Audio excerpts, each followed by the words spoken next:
DreamWorks Animation Studios is the best animation studio in the business.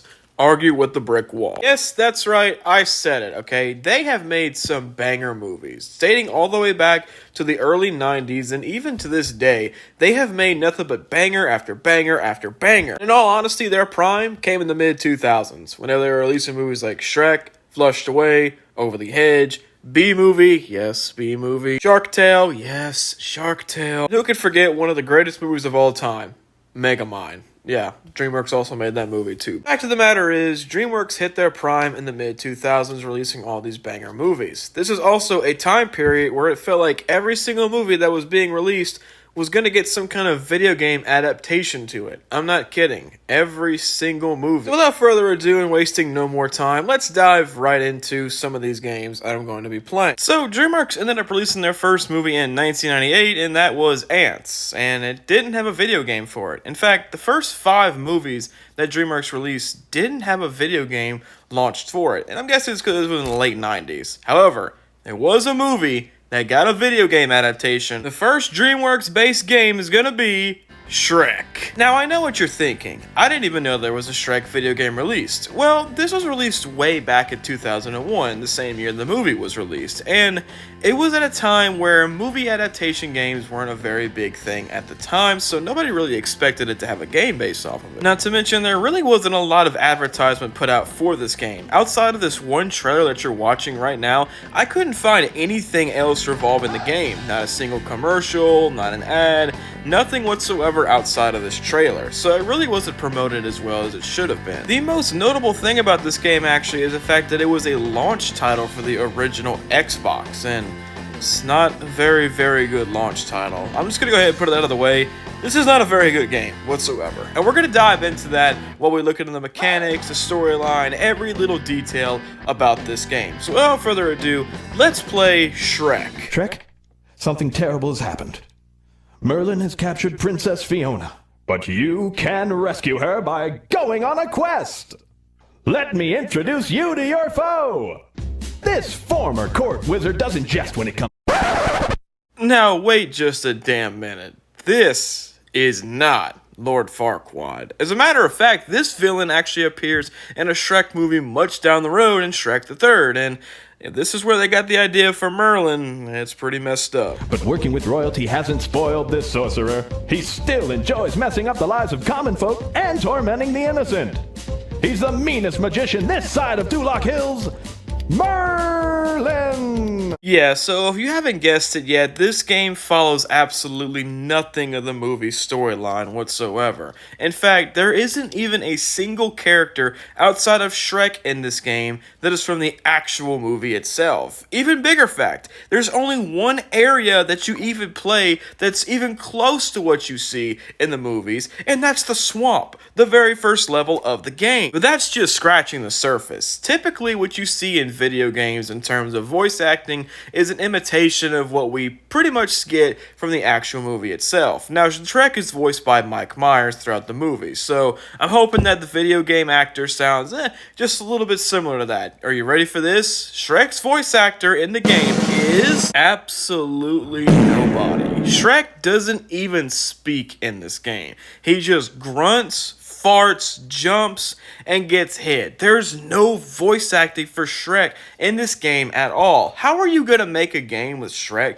and not even have somebody pretend to sound like Michael Myers? That's just lazy. But if we're being honest, that's just the tip of the iceberg in terms of lazy development for this game, as the majority of this is just trash. Honestly, this game doesn't even need to have Shrek in it. The point of this game is to do good deeds. Great Gander seemed delighted when he spotted Shrek. Boy, could I use your help, he exclaimed. My egg kids have been tricked by that wicked Humpty Dumpty character. He's teaching them how to fall off walls. I'll save them, Shrek offered, eager to take on a good deed. Yes, the same ogre that prides himself over squeezing jelly out of people's eyes, shaving liver, and ripping onions apart to eat them limb by limb, enjoys doing good deeds. Do you kind of pick up why I think this game is absolutely ridiculous? But it's not just the baseline of this game as to why it's stupid. The controls are even somehow worse than the storyline. Shrek, for some reason, in this game runs ridiculously fast. So fast that the camera has a hard time keeping up with him. He's just flying. Not to mention the piss poor platforming that you're going to get on this game. For some reason, they allowed Shrek to wall jump in this game, and rarely does it ever work out in your favor. And this really comes in really handy later on when you specifically have to wall jump to get past some points in this game. Another terrible part about this game is the fact that enemies don't die. You can only stun them. You can't physically kill any enemy in this game. You could punch them, you could burp at them, but they won't go down. This comes really aggravating whenever you have to go and take down an enemy and then proceed to, I guess, wall jump in some areas, which is already difficult on its own, on top of having to continuously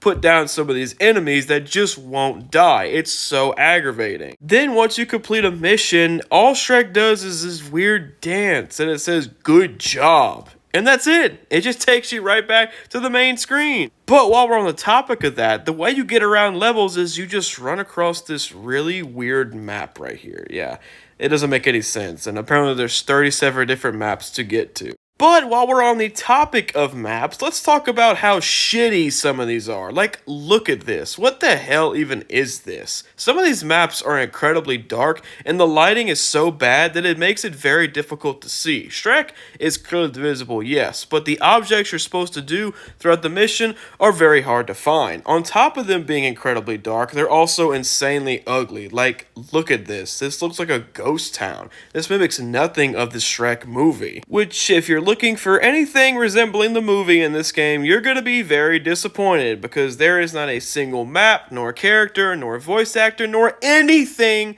that has anything to do with the movie in this game whatsoever. They completely went on a limb here and just said, fuck it, we're just gonna make our own video game with the character Shrek in it. This really feels like a mid-2000s role-playing game that doesn't need Shrek in it whatsoever. The most aggravating part is the fact that nothing has anything to do with the movie, and they had plenty of time to figure this out. The movie was released in April of 2001, so I speculated that, okay, maybe this game was really early in development during the movie stages, so they didn't have a lot to work with. No, the game was released in November of 2001. You had literally 7 months to think about this, or to at least watch the movie. Not even 5 minutes of it. You can watch the first 5 minutes and know exactly what the movie is about and some of the characters that go into the movie. But for some reason, they didn't take the effort to do any of that, and they made a complete clusterfuck of a video game that absolutely failed and bombed. Seriously, this game was so bad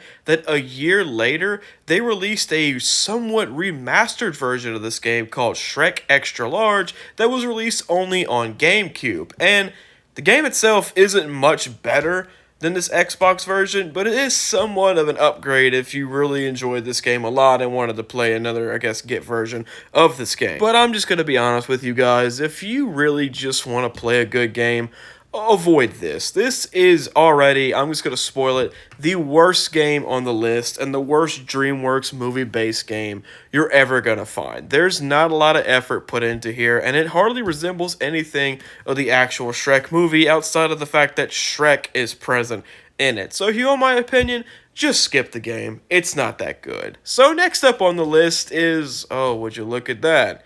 It's Shrek 2, because that was the next Dreamworks movie that released after the first Shrek. I'm just going to point it out here, this game is a very big upgrade compared to the first Shrek game, because there's actual voice acting in here, much better controls, and on top of all that, multiplayer mode? Question mark? Did we really need that in a Shrek game? Apparently yes, because not only could you play 2 players, you could play 4 players. This is a much better upgraded game, and this is actually a game that I grew up playing. I didn't have an Xbox growing up. I had PlayStation and GameCube, so Shrek 2 was on both of those consoles. Lucky me, am I right? Another massive upgrade from the previous game is the fact that this takes on the same storyline as the movie. Wow, and it even has voice acting in it. Sorry, I can tell you put down roots here. If you could scooch to the side. Oh, right! My burrow blast! Yeah, I never said it was good voice acting, but hey, bad voice acting is better than none whatsoever, so I'm not sitting in silence listening to Shrek grunt the entirety. But hell, even outside of that, this is honestly a pretty solid game for what it's worth. The characters you get to play as is more than just Shrek. You could play as Donkey, Gingerbread Man, Fiona, Puss in Boots, Red Riding Hood. There's actually a long list of characters you could play as in this game, and each level is not selected by you manually. It's automatically inserted as if it's a story mode game, unlike the previous one, which I think is a massive upgrade. There are two characters in particular that you're going to play as a majority of the game, and that is Shrek and Donkey. They are in every single level of the game except for just two of them. The rest of the characters switch throughout each level. Each level is also based around a different area of the story, which is honestly really impressive. Some of them don't have much to do with the story. There's also this really funny boss battle with Puss in Boots where you take turns literally just kicking him and punching him, and it's pretty funny, not gonna lie. How's that hoof tape? The combat in this game is a hell of a lot better because the majority of things you can actually kill this time around. You don't just stun them, and if you can't get it done, more than likely your AI teammates will get it done, which is also a pretty big bonus. If you don't have 4 people or anybody playing with you, the main characters will be controlled by AI. It's kind of stupid, but whatever. There are different arenas where you're going to have to fight off a bunch of enemies, but they're very quickly put away, and they're not very difficult whatsoever, leading it to be pretty easily for, a child to be playing this game. I would like to say the soundtrack is also significantly better than the previous game, and it's pretty catchy. I guess that's just me growing up with it and being biased, but whatever. Now, is this Shrek game enjoyable and it is a top tier game? No, absolutely not. This is actually a somewhat not really well done game. It's hard to put my finger on it and exactly what's wrong with it. I grew up playing it, so I'm trying not to be biased, but something about this game just feels off. It's an enjoyable game, yes. It's not glitchy at all, and it follows a similar storyline, but the fact that there's 4 characters in every single level with you just feels kind of off. And I don't know, something about it just rubbing me the wrong way. I will say the good thing is that a majority of the time, you're not going to be reliant on any of your AI teammates, but that's not to say they can't mess up and be stupid and just constantly die between every single battle. And if everybody dies in each match, well, you gotta go back to wherever your checkpoint was, and some of them could be real far back, which could be very, very aggravating, but nevertheless, it's not that bad of a deal. Honestly, this game is one of the better ones that we're going to have on this list because for some reason it just progressively gets worse and worse throughout this list, so I will give Shrek 2 a B on the tier list. It really isn't that bad of a game, but it gets a lot worse. Now, the next game that's going to be coming up is Wallace and Gromit Curse of the Were-Rabbit video game. Now, I'm going to be totally honest with you guys. I didn't even recognize that there even was a video game for this movie. I did not play this game growing up, just figuring out later on that they had a game for it. So, what about this game is special? Well, after playing it for a little while, I can say it's pretty neat. It's more of an open world environment game where you play as either Wallace or Gromit and pretty much go around doing little missions. It does tie into the story very well. Of course, there really isn't anything else to use for this game. Also, the voice acting is pretty spot on. They really don't have a lot of A-list celebrities that are going to be voicing Wallace and Gromit in the near future, so they were able to retain the original voice actors from the movie into this game, which is a pretty nice little get. And it also goes a little bit beyond the movie itself and actually dives into some of the side characters that we don't see frequently throughout the movie and do missions for them. We also get a little bit to know about them, which is honestly a pretty cool bonus. There are a lot of characters in this movie that we can't catch up on, but in the video game, you're able to see at least what we think they were. As for the game itself, it really isn't too bad of a video game, and honestly, I kind of wish I would have played this whenever I was younger. This genuinely looks like a really fun game, and it doesn't look buggy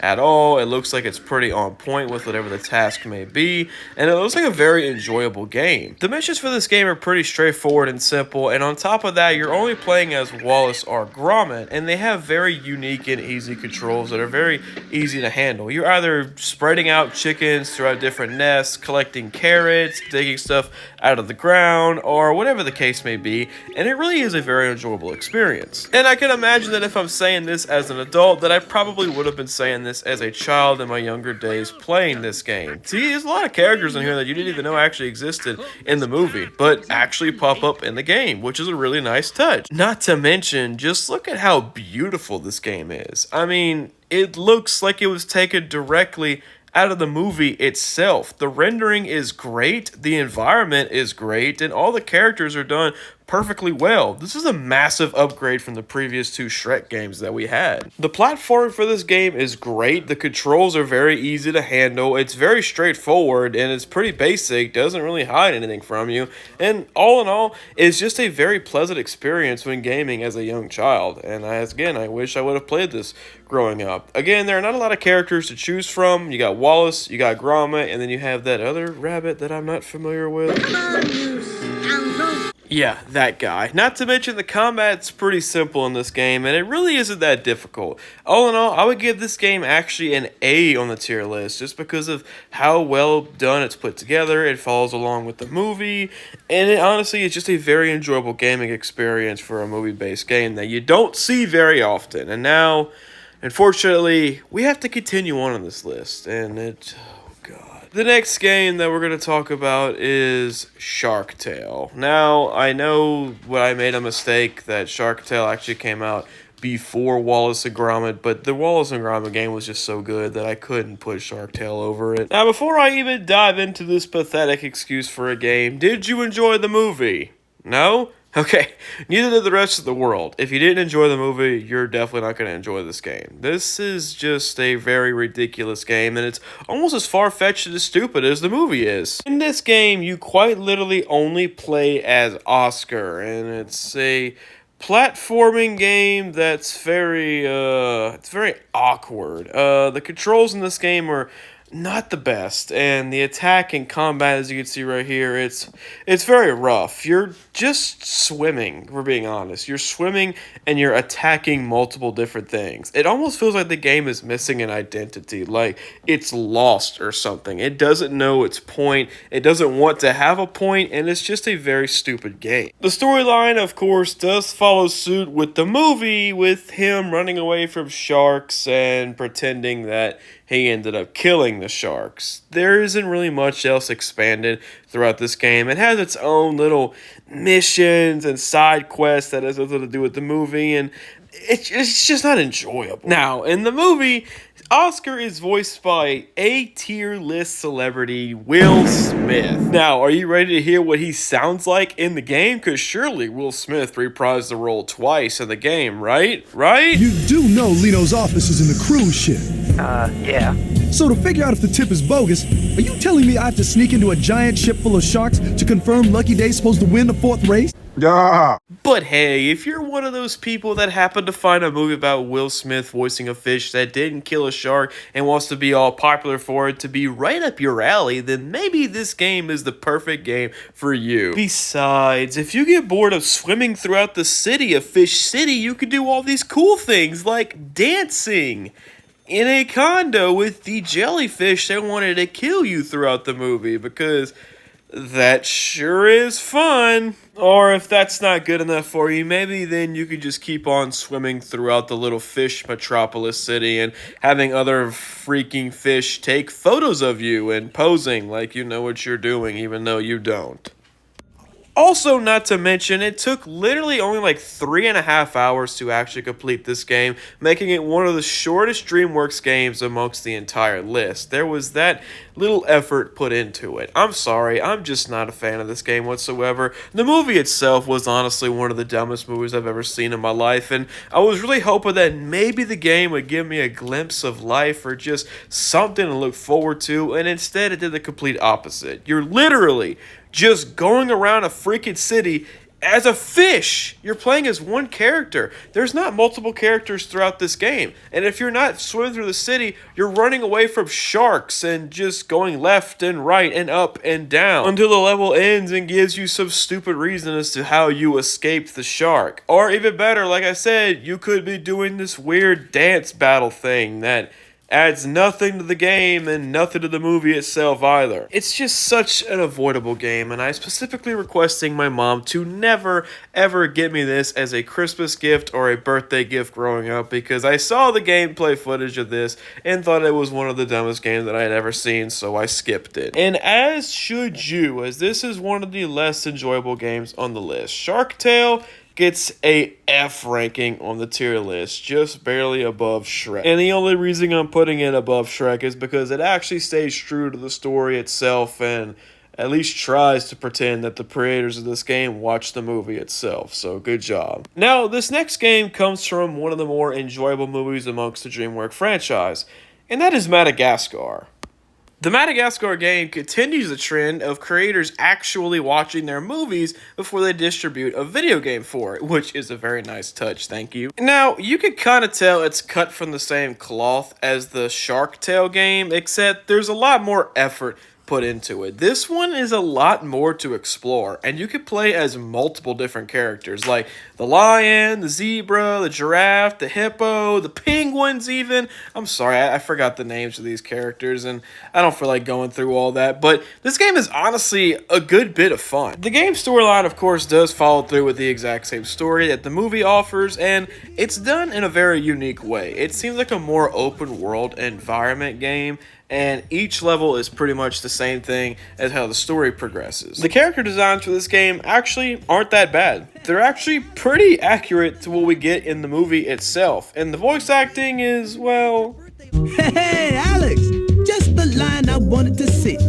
Come on, Marty! I remembered it's your birthday, okay? You don't have to butter me up. At least they were able to retain Chris Rock, who in my opinion is the best voice throughout the entire movie. I'll take Alex's departure. When the game is actually played, there are a lot of different fun little moments. It feels like each character has their very own little special design, and there's different little mini games that take place throughout here, and it is a very, very... Well, okay, it's hard to put my word on it, exactly what I mean by this, but this game is not terrible whatsoever, and I think it's very accurate to what we get in the movie.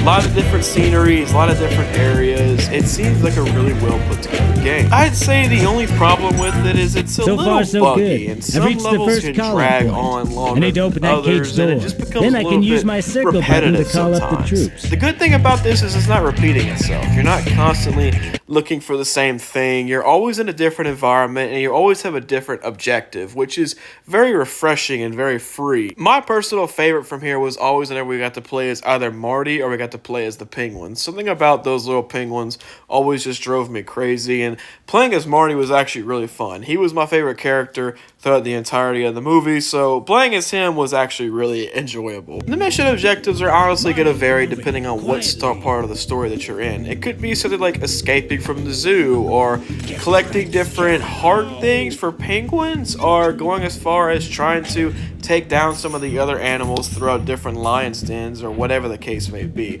Or even with the hippo running around and trying to outrun somebody despite being a hippo. I don't know. Regardless of any of that, it feels like every single level that you're playing in is very well put together and looks just like what you've seen in the movie, so I can't really complain with that one. Like I said, each character has their own different things. Alex is more durable, and you could definitely run around and jump a little bit higher. Marty, you can move things around with his head and throw stuff. Obviously, the giraffe, I forgot his freaking name. Melman, that's what it is, yeah. Melman is more of an airplane kind of guy. He can fly and stuff, and of course the hippopotamus just runs really fast for some reason. I don't know why they added that. And on top of all that, it really isn't a very long game. It only takes you like roughly about 3 hours to complete, which is very similar to what you get in Shark Tale. However, the difference is with this game and Shark Tale is that you can actually have fun playing this game. Shark Tale just felt like a chore. This game is something you genuinely want to get to the end of, despite already watching the movie and knowing what's happening. One pattern that I've noticed throughout all these Dreamworks games up until this point is that there's a lot of mini games throughout here. It's not just story mode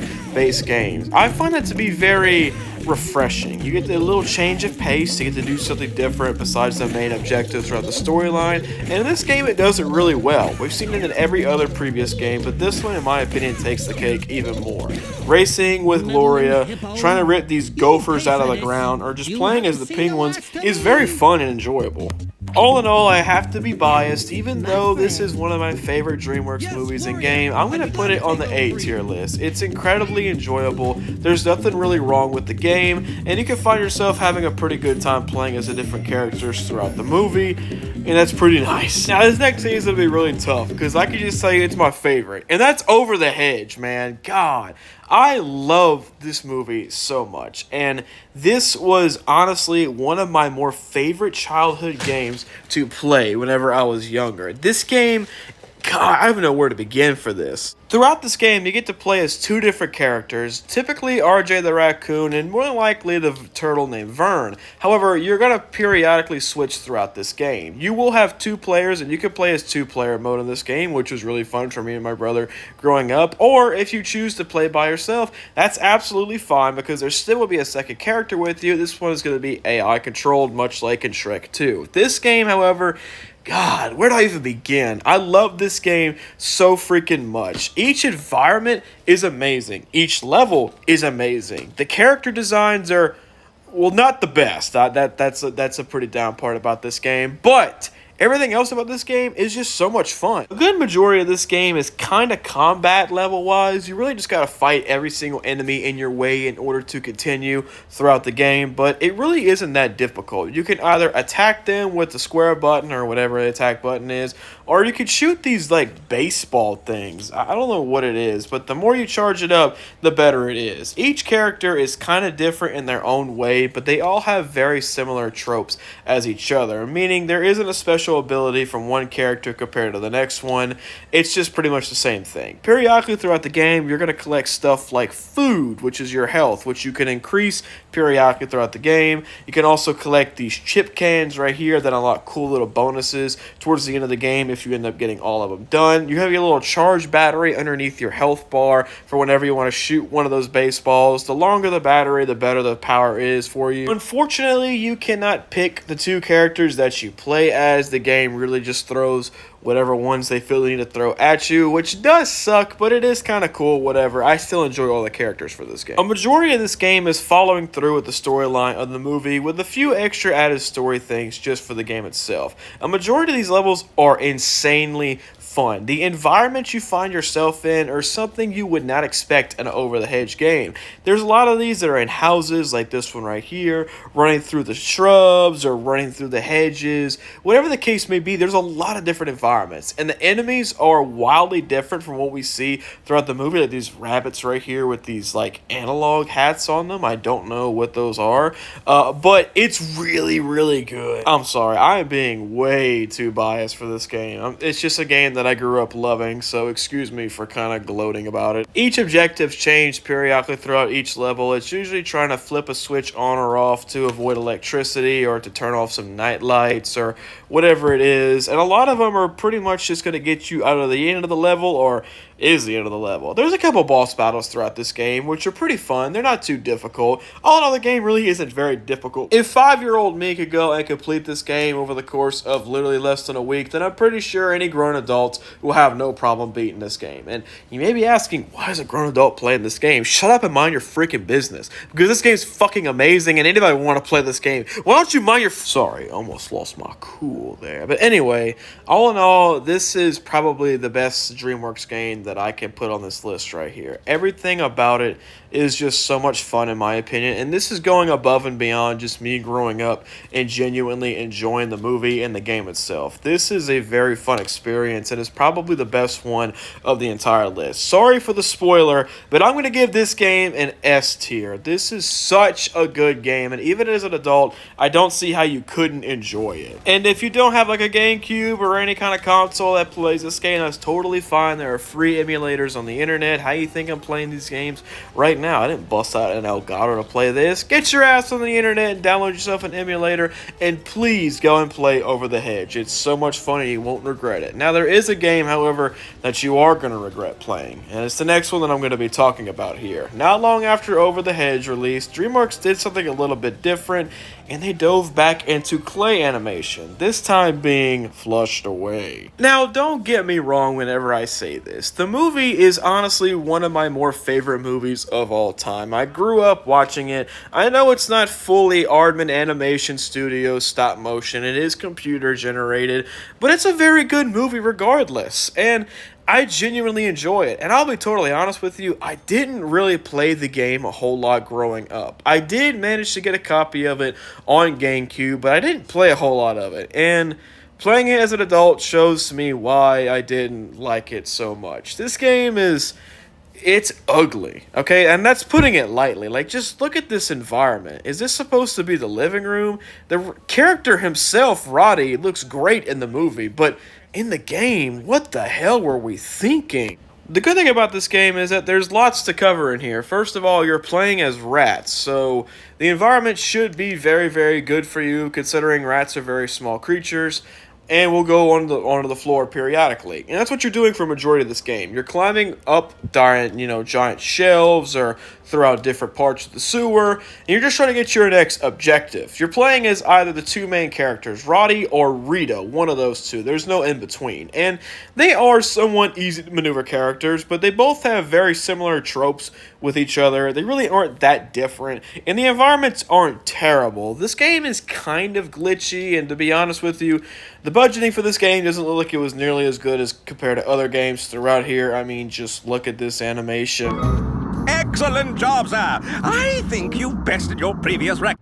Yeah, and the voice acting is kind of following the same suit as that. Obviously, they did not get Hugh Jackman to take over as Roddy in the video game, much like in the movies, but the replacement isn't that bad. However, what is bad is the graphics and the horrible, god-awful combat layout and just maneuvering of this game. It feels like impossible to get around in this game. Some of the platforming is so difficult and is out of the way. Like, this pipe right here, you have to know the game in order to be able to get to this point, because they don't tell you. There's no objectives, there's no hints, nothing like that. It almost like the game expects you to know exactly where to go and what to collect, which is definitely not something I wish I was doing as a 5-year-old playing a video game that should be extremely straightforward on what to do. Your health is in the top left corner, and it's different rubies that they have throughout the movie. Yeah, that doesn't make a lot of sense. Sometimes you can fly mid-air, sometimes you can't, and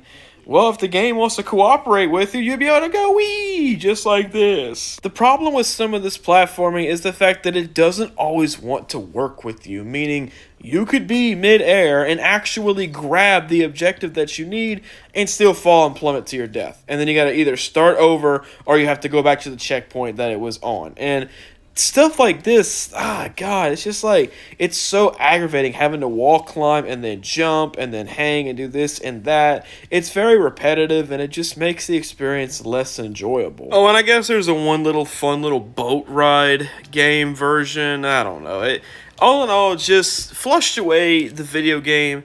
It's one to miss. Banger movie, don't get me wrong. But the video game itself, it's one of those you're going to want to avoid. It's just very poorly put together. I'll give it credit. To the best of its ability, they got what they could out of the movie, but I feel like it could have been done better, because there's much better games that we talked about previously in this video. This game's gonna get a D tier on the tier list, because it's just, despite it being very similar to the movie and following different things from it, it's just not that enjoyable. I don't know if I'm being biased about it or what the case may be. I just don't really enjoy this game that much. Playing it as an adult just really kind of rubbed it the wrong way. Maybe if I was a child, you know, maybe I might enjoy it, but it's just not my cup of tea as an adult. So yeah, it's going on the D list. And that is going to wrap it up for this video. Now, I know you're probably asking, there's a lot more Dreamworks games to cover. Yes, indeed, there is. But this video is kind of a new test video. I'm testing out the waters, playing all these games,